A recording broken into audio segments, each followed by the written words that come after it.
Jamais. Tu ne m'as jamais répondu. Parce que tu ne m'écoutes pas. Jamais.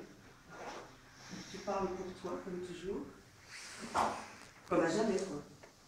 Tu parles à l'intérieur de toi. Tu parles et tu parles et tu parles. Tu n'en finis pas de parler, de te parler. Ça ne sort pas de toi. Comment pourrais-tu me répondre? Tu n'en as pas le temps. Mais si, j'ai le temps. Je t'écoute, tu sais. Je t'écoute comme tu m'écoutes. Ni tu ni moi. J'aime bien t'écouter. Si tu m'écoutais vraiment, tu me répondrais. Et je te répondrais à mon tour. Et je pourrais ainsi discuter avec toi. Rebondir comme un galet sur l'eau, un cabri sur l'herbe, une balle de ping-pong. Enfin, comme dans un dialogue de théâtre, si tu veux. Te poser d'autres questions, peut-être. Rebondir, c'est ce qu'il y a de mieux pour tout le monde. Comment veux-tu que je m'intéresse à toi si tu ne t'intéresses pas à moi, à cette conversation, cet échange entre nous, cette merveilleuse porosité de vues, de principes, de tickets, d'idées, de tout ce que tu veux. On dirait que tu es ailleurs. On ne va pas y passer la journée quand même. Ce n'est pas si important. Je t'ai répondu, tu peux me croire. Tu as oublié ma réponse, c'est tout. Toi, tu t'acharnes vraiment à parler d'autre chose, à te parler d'autre chose, c'est pas trop grave. Il est bien rodé, ton système. Je le comprends seulement aujourd'hui. Tu n'as pas besoin de moi, finalement. Et tu m'ennuies. Mon esquimau est meilleur que toi. Je ne m'acharne à rien du tout. Je te parle. Je te parle. Et tu ne me réponds pas. Tu parles seulement de ce qui te plaît, c'est facile pour toi. Et non, non, non, et non, non, non, et non, non, non. Moi, et moi.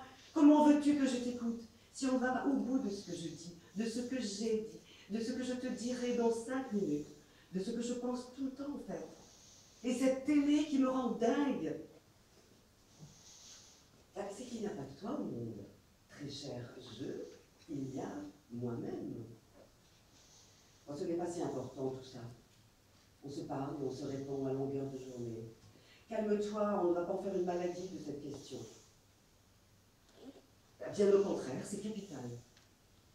Tu ne peux pas savoir à quel point c'est urgent et capital. Je ne m'arrive qu'avec toi, ce genre de survité. L'impression de parler à un mur, d'être seul, trop seul, le front collé à un mur et de lui chuchoter des choses qu'il n'entend pas. C'est rageant, fatigant, humiliant. Discute avec les autres. Ne t'embête pas avec moi. Cela n'en vaut pas la peine. Rejoins ceux qui boivent tes paroles, qui n'attendent que toi, ceux qui sont à genoux pour l'hostie sirupeuse de ta langue, de tout ce qui sort de ta bouche précieuse, cette guirlande de mots qui n'en finit pas depuis que tu es né. Tu guirlandes un max, mon pauvre. Ah oui, c'est ça, j'ai compris. Je ne fais que des guirlandes de mots, trop sonores, trop colorées, des guirlandes décoratives, quoi. Je guirlande. Et pourquoi me parles-tu des autres maintenant? Je parle des autres parce que tu m'épuises avec tes discussions à n'en plus finir.